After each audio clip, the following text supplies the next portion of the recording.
আজকে আমি নিয়ে আসলাম নতুন ধরনের একটা ভিডিও। আশা করি তোমাদের কাছে ভালো লাগবে। তো ভিডিওটা হচ্ছে হট চকলেট। তো আমার ছেলে বলছে, মা আজকে একটু হট চকলেট বানিয়ে খাওয়াও, অনেকদিন খাই না। তখন ঘরে কিছু জিনিস ছিল, কিছু জিনিস ছিল না। তো আমি বলছি দাঁড়াও, দুধ আনতে লাগবে, মাখানা আনতে লাগবে, আখের গুড় তো ঘরে আছে, আর ডার্ক চকলেটটা আনতে লাগবে। তখন বাজারে দৌড়ে গিয়ে ডার্ক চকলেট, মাখানা, দুধ নিয়ে আসা হলো। এনে তারপরে দেখো হট চকলেট বানাচ্ছি। আর এটা হচ্ছে কোকো পাউডার। কোকো পাউডারটা ঘরে ছিল, ডার্ক চকলেটটা ছিল না। ডার্ক চকলেটটা নিয়ে আসা হয়েছে দোকান থেকে। আখের গুড় এই যে বাটিতে এটুকু দিলেই যথেষ্ট, বেশি মিষ্টি বানাবো না। আখের গুড়, আর এটা হচ্ছে মাখানা গুঁড়ো করে রাখছি।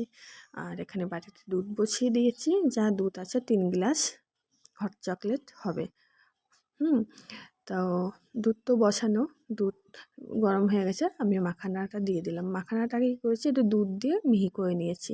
শুধু মিহি করলেও হয়, মাখানাটা মিহি করে তারপর দুধের ভেতর দিচ্ছি। এবার ইটা দিয়ে দেবো, কোকো পাউডারটা দিয়ে দেবো। বেশি দিইনি, অল্প করে দিয়েছি, হাফ চামচ দিয়েছি কোকো পাউডার। কোকো পাউডারটা দেওয়ার পরে একটু নাড়িয়ে চাড়িয়ে নেবো। নেওয়ার পরে দিয়ে দেবো আখের গুড়। তো আখের গুড়টাও দিয়ে দিলাম। আখের গুড় দেওয়া হয়ে গেছে। এবার দেবো আমি ডার্ক চকলেট। তো ডার্ক চকলেট যতটা দিয়েছি 3 জনের মতো হয়ে যাবে, 3 জনেই খাবো, 3 জনের হয়ে যাবে। তো ডার্ক চকলেট দেওয়ার পরে এটা ভালো করে নাড়িয়ে চাড়িয়ে নেবো, একটু ফুটিয়ে নেবো, বাস হয়ে যাবে আমার হট চকলেট। তো হট চকলেট কমপ্লিট। দেখো এবার গ্লাসে ঢেলে নেব, একটু একটু করে গ্লাসে ঢেলে নেব, 3টে গ্লাসে ঢেলে নেব। তো হয়ে গেল আমার হট চকলেট। এটা খেতে দারুণ লাগে আর খুব সুন্দর লাগে, খুব সুন্দর লাগে হট চকলেটটা। তো আশা করি তোমাদের কাছেও ভালো লাগবে, খেয়ে দেখবে। এটা খেতেও খুব দারুণ আর হেভি উপকার।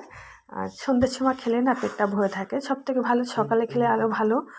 তো এখন খাচ্ছি, কি বলবো, হেভি লাগছে। আর খেতে খেতে জানো তো আমার বড় কিছু তো আমার গ্লাসে দিয়ে দিচ্ছে, আমার ছেলের গ্লাসেও দিয়ে দিচ্ছে। মানে এটা খেয়ে পুরো পেটটাই ভরে গেছে, সন্ধ্যের সময় কোনো টিফিন লাগিয়ে নি। তো ভিডিওটা তোমাদের কাছে কেমন লাগলো, আশা করি ভালো লাগবে। আর ভিডিওটা ফুল